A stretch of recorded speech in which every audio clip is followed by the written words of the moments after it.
This is a trailer I picked up for free. I'm gonna be towing it behind this tiny car, cross country, and building a camper on top of it as I drive. But I can't spend a single dime on materials along the way. Yep, I'm building an absolutely free camper. I can do that, starting with this. The fuck is that? This old bolt hole has been sitting in my friend's backyard for years. They wanted to get rid of it, and on my way out of Rhode Island, I decided to take it off their hands. So a couple buds and I loaded onto the trailer, and it's going pretty well, except the back half of the boat is about 8 feet too long for the trailer. I don't want to drive like this. I don't know, dude. Looks pretty big. Life is big.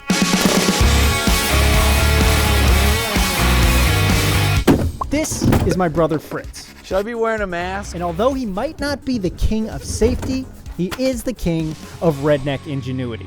He'll be joining me on this cross-country journey. So we load up our gear, dip our toes in the Atlantic Ocean, and start the journey of this free camper build. Now, you might be saying, free? No way. You'll have to pay for hardware and all the small stuff, right? Well, lucky for me, my family is a bunch of hoarders. Would you call yourself a hoarder? Kind of.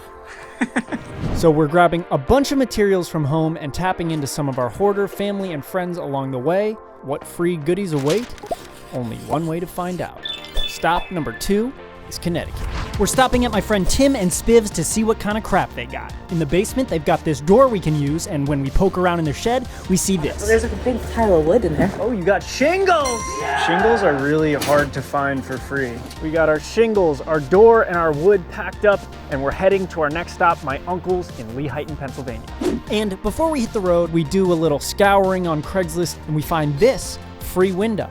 So we hop on the interstate, grab the free window, Baby. and continue on to my uncle's, who has a barn that is basically a scavenger's Disneyland. There's some good stuff here, Billy. While we're here, we're gonna use all this scrap wood to build a frame for the camper on top of the boat. First hole in the hull, no turning back. So after trying to install this window frame, we realized exactly why it's free. These that hold the window pressure up with the spring are completely rusted out. This frame is useless. With the window frame out of commission, we decide to just use one of the window panes for the front window of the boat and build the rest of the frame around it. My uncle also has this slender window panel door that will be perfect for the camp. And as I'm going to cut the excess for the frame of the door, something happened that will change my life forever. You gotta go to the hospital. What? I just cut the tip of my fucking finger off. Let me see. Oh, buddy. I cut the tip of my finger off with a circular saw. And not just a little bit either. YouTube won't let me show you the wound, but to give you an idea, that's my finger in the water bottle there. Which they weren't gonna attempt to reattach. Great. So they bandaged me up, we finish up the frame, load up the boat, and keep it pushing. All right, so that's it for stop number 2, major snafu with cutting my fingertip off, but other than that, this thing is looking really solid, and I wonder how it feels up front. How's it feel up here? Tight. Doesn't even feel like it's back there, does it? Only when you hit the brakes. It looks good, dude. On our way out of the state, we got flagged down by some friendly Pennsylvanians who seemed to be tearing apart a house. No, we could always use a little more. Oh, yeah. Help yourself. Oh, you're awesome. I believe your blood sacrifice appeased the 2x God. These guys just gave us a thumbs up on the side of the road. We saw they were doing a barn burn after this tree fell on their house, and they just gave us all these awesome 2x4s. Oh yeah! After losing the finger, it seemed like our luck was turning around, and I had a good feeling as we drove from Pennsylvania to our next stop. My girlfriend's dad's yurt in Virginia. However, that good feeling only lasted a few hours because as soon as we arrived at the yurt, the car began overheating and spewing coolant all over the engine bay. At this point, I'm at my lowest. So we definitely need a new radiator. I'm potentially destroying my dream car, towing this thing. I'm nursing the worst injury of my life, and we're in the middle of nowhere with no vehicle to get back into town. So we fixed the radiator, but I'm not confident this car is going to finish the trip. So I say we just buy a new truck. Shit. Yeah, that's the first I heard of it. With this new idea, we head into town and buy this truck. This would turn out to be the single worst decision of the trip. See, I bought this truck off a tow truck driver, which was my first mistake. I think tow truck drivers see people in moments of desperation so often that they don't care if they put you in a similar one, which is probably why this guy didn't mind lying to me and telling me the four-wheel drive worked on this truck when in fact it didn't.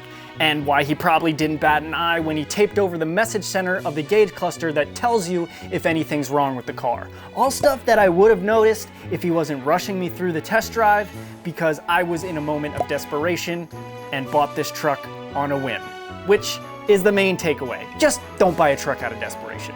Lesson learned. So while we get the four-wheel drive fixed, we start on the exterior siding with leftover plywood that we have from the yurt. But while working on that, Chris, my girlfriend's dad, showed up and said he might have something much better in store for us. And just like that, our luck turned around again. See, Chris just sold his business called Gutterman. Now, I thought they just did gutters. Little did I know, it was a full-blown contracting business. So he invited us down to see what kind of overstock was left over after he sold the business, and let me tell you, we hit the jackpot, baby. Jackpot! Chris not only has enough plywood to side the whole cabin, he also has vinyl material for our roof and a massive supply of fake cedar shingles to put the finishing touch on the outside of this camper. And I wasn't expecting any of this, so I'm feeling extremely blessed at Chris's generosity and the serendipity of this whole trip. My nipple! Let's get to work. First, we're finishing up the framing and exterior plywood siding, wrapping it in some plastic sheathing, then sorting through thousands of EnviroShake shingles to find matching ones that can go on the exterior 3 walls. Dude, it looks so good. Chris also hooked us up with these leftover little display windows, which will fit perfectly next to the door. And to top it all off, they donated this huge sheet of vinyl roof and aluminum flashing. This is such a relief because waterproofing this roof was my main fear with this build. And we just solved it in one stop. I'm feeling extremely lucky to have someone like Chris save the day, especially when a few days ago, I was ready to give up. And with that, we have 3 walls and a roof, which is perfect timing because it's about to rain 2 inches tonight. Let's see how this roof holds up. So we get the truck back with the 4-wheel drive fixed, drive through the rain, and spend the night in a hotel.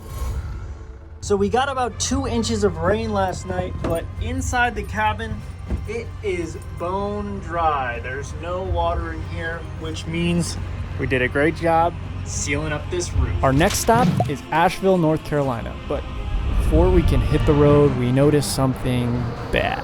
So much for buying a new truck because this trailer hitch is cut. So we transfer the camper back over to the X90 and head south. And hopefully we can make it an hour south where a trailer hitch is waiting for us for the Silverado. Hopefully we don't overheat. Well, we're overheated. Kind of unbelievable how well that thing tows. Yeah, it's not bad. But yeah, that last hill though, creeping up to the red, so. All right. So with a few cool down stops along the way, we make it to the Tractor Supply where it's out with the old hitch and in with the new. With the trailer back on the Silverado, we continue the drive to North Carolina and land at our friend Daniel's place. I'm not really sure what we were planning on doing here. I just wanted to come by for a visit, but to my surprise, they have the same sawmill that Fritz has in his backyard. Should we mill up some boards for the interior? I think so, yeah. I'm familiar with this. I got the HM 130, so. This trip is full of like incredible surprises. So we've got a bunch of pine that we're gonna mill up super thin for the interior of the camper cabin.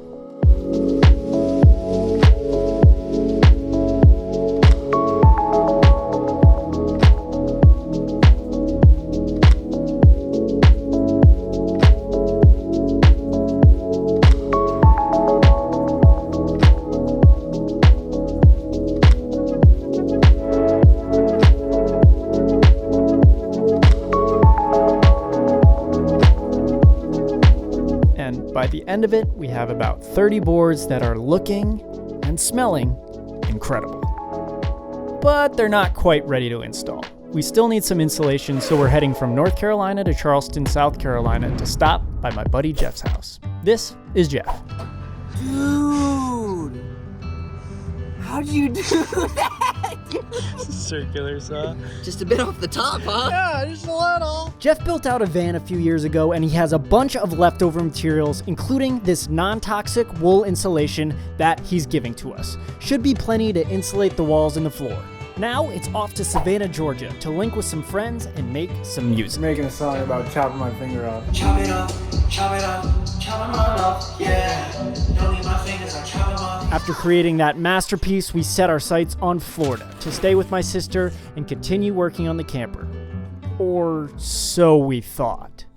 When we're about an hour away from my sister's, the Silverado decides to die on the side of the highway.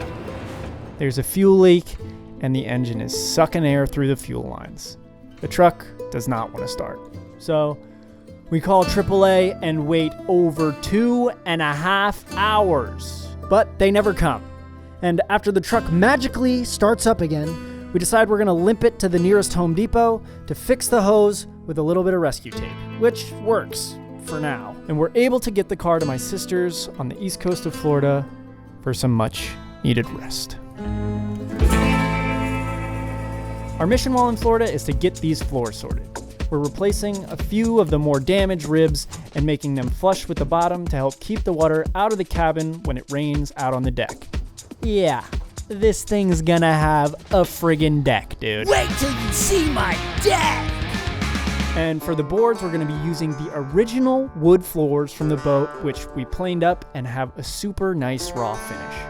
So we were able to puzzle piece the original teak floor from the boat together, but I don't know what I was thinking. There's not nearly enough to cover the floor inside the cabin and definitely not the deck outside, so we're gonna have to reimagine what we're doing. But that's okay. Our new solution will solve a few issues for us. The plan is to use the teak floors in a smaller section in the entrance of the cabin. By putting them all together, it will make the main section of the floor easier to remove if we ever have to get under it, and we'll be using our leftover plywood to finish the front part of the cabin floor, which will be hidden most of the time by our sleeping setup anyway. And for the outside deck, we'll be using these scrap pieces of pine left over from our milling operation, and we have a little bit of overlap with our teak wood poking out the front entrance, which gave me the idea for this detail. A little semicircle welcome mat made out of wood, which I think turned out super sick.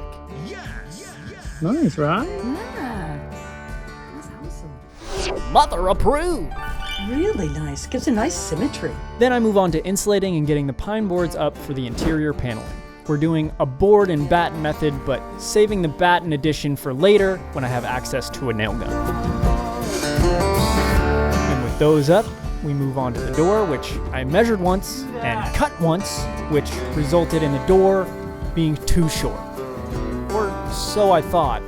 Even with it being too short, I still needed to clear the overhang roof flashing, so I trim off even more and get the door handle installed. To recap, Florida was a success. We got the floors, interior paneling, and door fully installed, and we're ready to hit the next location. Instead, Fritz hits a telephone pole and breaks the only fully functional door on the entire truck. Great. But oh, how I wish those were our only car troubles in Florida. We make it about 2 hours from my sister's before the Silverado stops getting fuel once again. We try our damnedest to get this thing going again, but the engine is just not getting fuel. So we call AAA again and wait 3 full hours this time before calling a local company to come get us. Now we're in a bit of a pickle. I told Fritz the trip would be complete by now, but we haven't even switched time zones yet. So Fritz can't dedicate any more time to this trip. He has to catch a flight home. The truck gets some new fuel lines. And for the next few days, my buddy Kanan is joining the trip. It's honestly not as bad as I thought. So we hop in the fixed truck and head to Alabama. Okay, so we've made it to Alabama. The truck is working for now, but the moisture of the South is already taking its toll on the ARC, so the project for today is getting a fourth wall on this thing so we can actually start camping in the camper. First, we're gonna trim up the inside panels and put up the battens to tie the interior all together. Then we move on to the exterior paneling. Huge The moment. most wonky piece ever. I mean, from my perspective, it looks like it fits pretty good. Fitting the plywood around the awkward shape of the boat took a lot of finessing, but once it was all up, we sealed it with some tar paper we brought from Rhode Island and finished it up with these shingles we grabbed back in Connecticut. And we had just enough to cover the back wall with this cool two-toned effect, which I really loved. And with the fourth wall, we now have a fully sealed cabin, and it feels really cool to say that. I mean, this camper is extremely cozy now, and it's only gonna get better. Going to the boneyard. Apparently there's a sink back here. It's nice and little.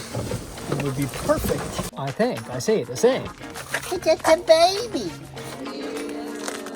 And our friends also had this little grill sitting around. I'm not sure if it works, but we're taking it. That's a wrap on the back wall in Alabama. Now we're headed to find us some sleeping arrangements.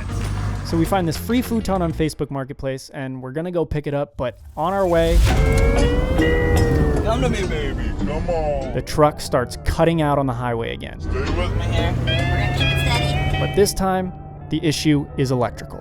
That's alright. That's alright. Off the road again. I think that might be what happens when you start the car on the highway. So the car kept dying. We were starting it as we were moving. We got down here, realized one of the starter cables is loose. And now when we just try to start it, it's just whirring, and it's because the metal of the starter has completely sheared off. So we're gonna need a new starter. So we're able to replace the starter because the road trip gods are totally looking out for us, and we actually broke down right in front of an auto parts store. Starter's in. I'm not convinced that this is gonna fix it, but Success. that's the cleanest she's started up so far. Yeah. Well, hopefully that short that was on the starter was our only issue. We're gonna get back on the highway and go get this futon. I forgot we gotta do that. But when we got to the futon, the people said it wasn't free, and they actually wanted some money. So tonight, we're sleeping on camping pads, which I thought would be fine, but the next day, I could not go to bed. It took me like 2 hours. Yeah, did not sleep great. And now we're gonna hit the road for a bunch more driving. we cruise through Louisiana to Texas, experience a bunch of rain on the way, and have another poor night of sleep. Once this thing popped, I wasn't getting my heat back. Yeah. I just got cold as And to top it all off, Well, the starter sheared off again. The bottom bolt vibrated enough to fall out, and we were in the same situation we were before we bought this starter. So luckily these things have a lifetime guarantee, so we're gonna go get another one and a longer bolt this time. so I customized a bolt to fit better, we fixed the starter. Bye, Kanan! Bye, me, Ma. And the rest of the trip, I have to complete on my own. Oh yeah, by the way, I left the Suzuki in Alabama because I knew I was gonna have to finish this trip solo. But I'll be back to grab it in a future video, trust.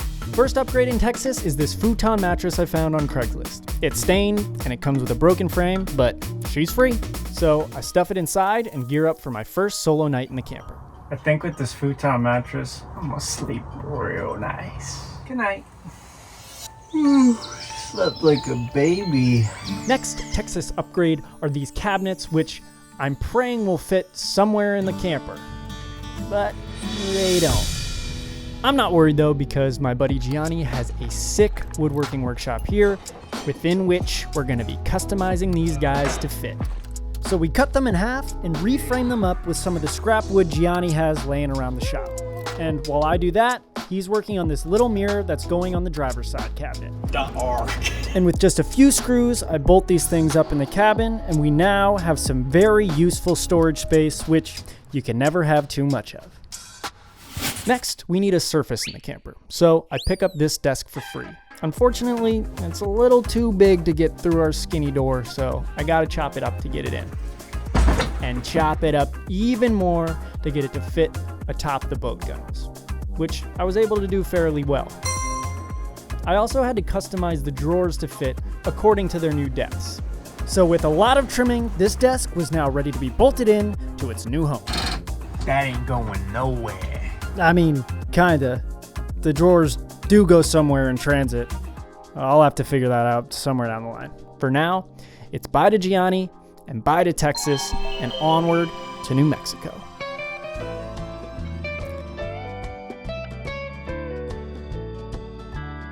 We've made it to New Mexico. Today's mission is to improve the lighting in the camper. Now, if you see my interior paneling work, you might think I did a really shoddy job, but that was always part of the plan. See, what we're gonna do is fill that gap with this leftover pine piece with all the bug holes in it. And we're gonna use those bug holes as design inspiration, drill the holes bigger, and fill them with these free Christmas lights. I think it could end up looking pretty cool. I get to drill in about 150 holes into each piece of wood and fitting the holes with our Christmas light bulbs, then finally hanging the boards and screwing them into place. It's all hung up. I probably should have checked it before I drilled it into place, but let's plug this in and see how it looks.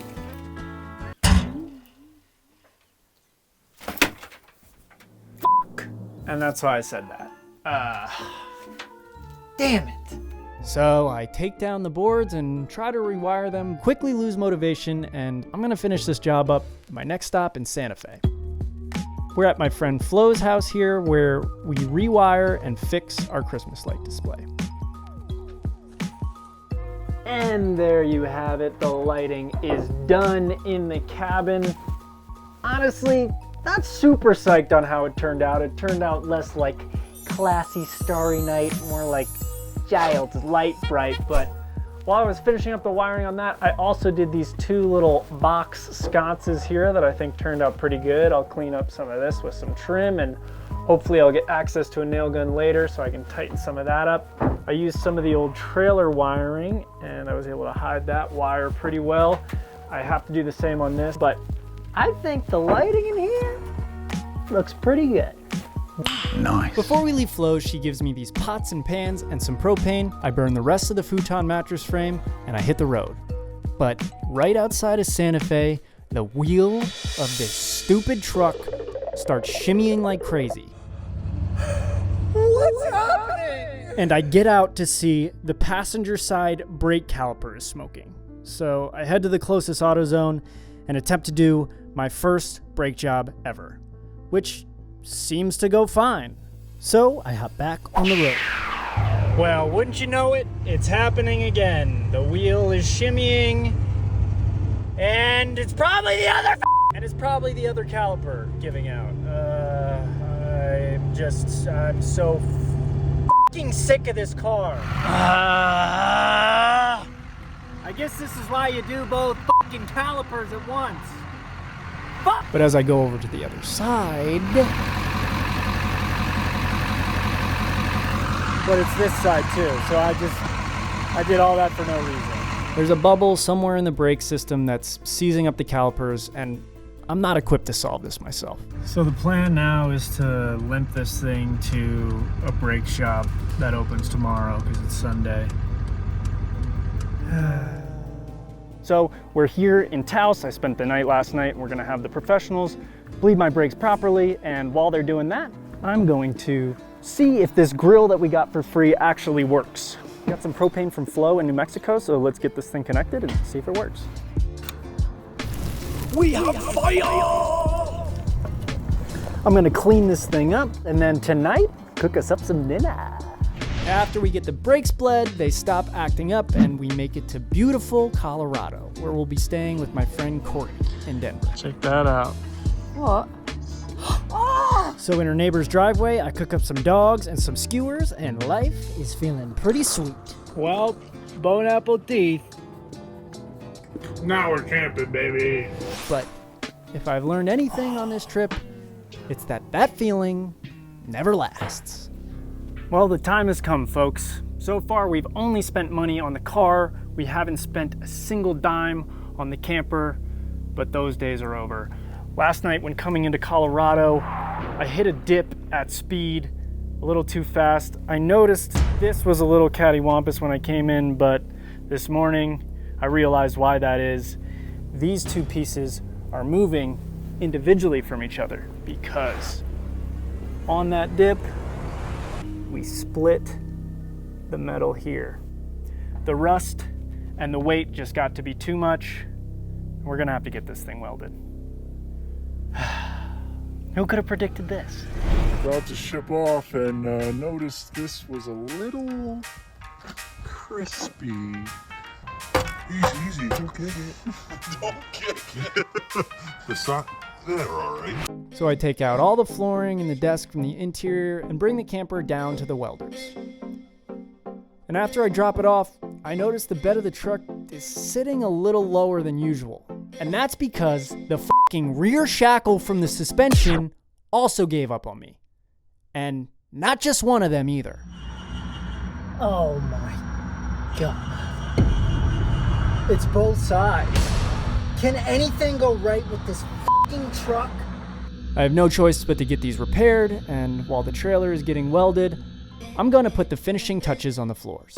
Luckily, Courtney has been refinishing her whole house this year, and she has a bunch of sanding materials left over for me, so I can get the floors nice and smooth. And we also have this shellac we brought from Rhode Island. So I get to sanding, cleaning, and shellacking the teak floors, and while that dries, I'm simply spray painting the plywood floors for the front of the camper. I'm barely gonna see these anyways. $600 later, and the trailer is back from the welders, and I'm able to insulate and reinstall the wood floors, and I have to say, this is my favorite result of the whole process. Having nice flooring really just elevates this camper to feel really homey. So I've finished sealing everything up, and I'm beyond stoked with how everything is coming together. Then, on my way out of Denver, I find these two perfect ottomans on Marketplace, but they're listed for $35. So I tell the lady about the project and ask if she'd be willing to let them go for free. She agrees, and now I have these beautiful leather ottomans for the front of the camper. But then it starts snowing, so I decide to hold off on the driving to the next stop for the moment and stop at Glen Isle Lodge. This place is incredible, and if you're ever in the Denver area looking for a sick camp spot, this is it. Incredible history, amazing views, gorgeous river. I highly recommend. The next day, I have a quick drive to Vail to fix something on the camper that's been bothering me for a while now. So after a 2.5-hour drive, we've arrived in Vail. I think the job we're gonna do today is close up these gunnel gaps with a couple of drawers, and we're in a great place to do this. Check out my friend's dad's workshop. This place is insane. I'm gonna pull the camper in here and get to work. These drawer slides I'm installing were given to us from Jeff back in South Carolina, but I'm glad we waited to install them because if I didn't have access to all these incredible tools right now, this install may have gone very differently. I started off with the idea of making the drawer flush to the shape of the gunnel, but after mocking it up, I don't like the look of it. So I'm grabbing these old cabinets that were laying around and making some custom looking drawer faces, which I like the look of a lot more. So I nail that drawer face on the left side, and I think it looks incredible. So I do the same on the right, add these handles, and the gunnel covers are complete.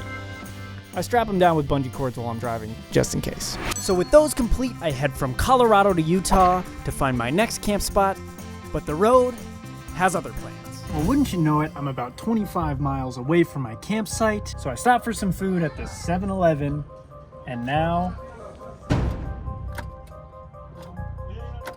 the car does not want to start. So I waste a whole bunch of time chasing wires and trying to diagnose one of the multitude of reasons the internet says these trucks have no crank, no start problems. All the while, I don't bother checking the starter because I literally just replaced it, but as a last resort, I jump it with a screwdriver.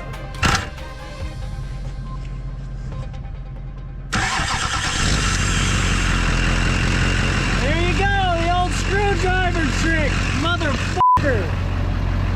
Wasted about a goddamn hour of my time. So I make it to my campsite in Moab, Utah, and spend the next day hiking arches where I meet a couple and tell them about my journey. So this beautiful South African couple, Steve and Lee, are gonna donate a water pump and a little coffee maker for me because I haven't been able to make coffee this whole time on the road, so that'll really come in handy. The generosity I've been met with on this trip is truly incredible. And back at the campsite, I'm gonna get these ottomans sorted in the front so we have some nice seating in this little home away from home. So I peel back the fabric, remove some foam, and trim the base of the ottomans up. Fits in there pretty well. I've got both ottomans trimmed up.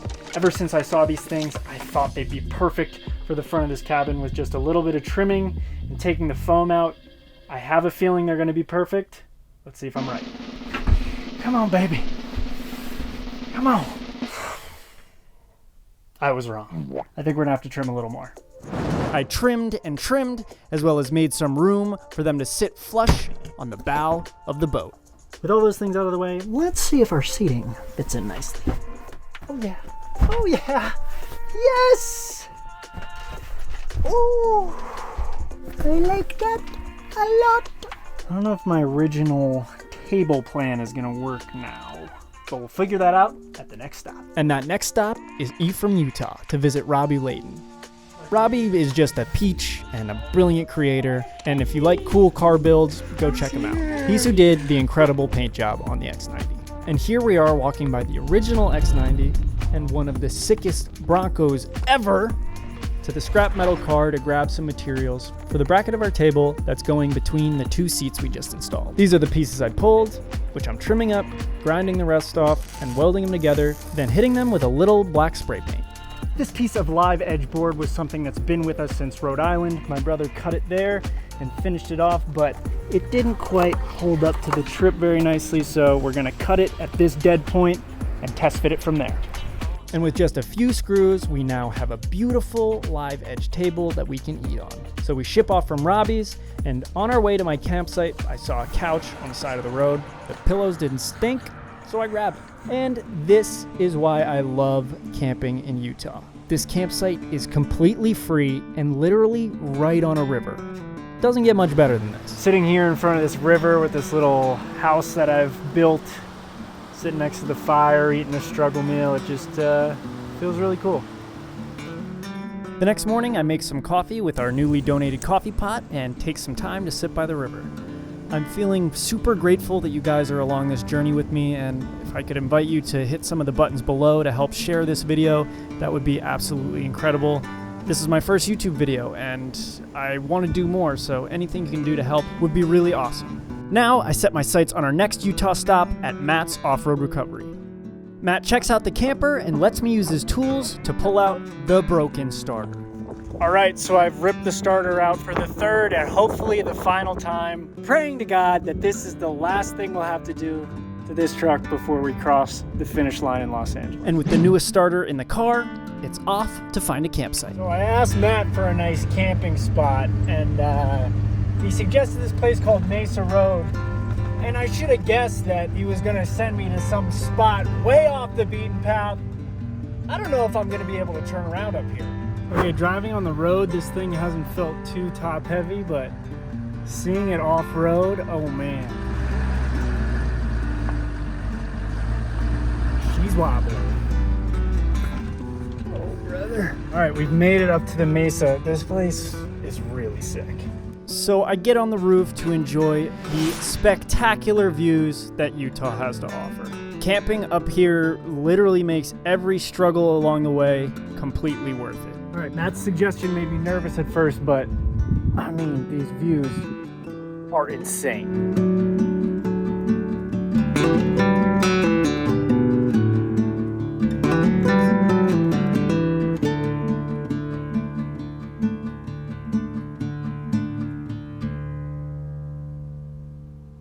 The next day, we're cruising through Las Vegas to California, but with all this heat, the truck is beginning to really suck down coolant at an alarming pace. But with a little more driving, I make it to Death Valley. Here, I spend the night stargazing and using my headlamp to do a little light painting. Check it out. The next morning, I decide to set my sights on Cerro Gordo, which is on the other side of Death Valley. So we cruise to the park, which has to have some of the most expensive gas on the planet, right? And just on the other side of the park, we reach the base of Cerro Gordo. I drive up the 8 miles of slightly treacherous fire road and make it all the way to the top of the ghost town of Cerro Gordo, but I have to turn around because I'm not really supposed to camp up there. But they are letting me camp at this spot about halfway down the hill. And while we're here, we're gonna install this sink. I'm gonna make a cleat to mount the sink to the wall, clean up some of this rust, and repaint the sink. I know this is not the proper way to do it, but this is what we got. All right, the sink is installed. Obviously, you're like, Henry, that doesn't function.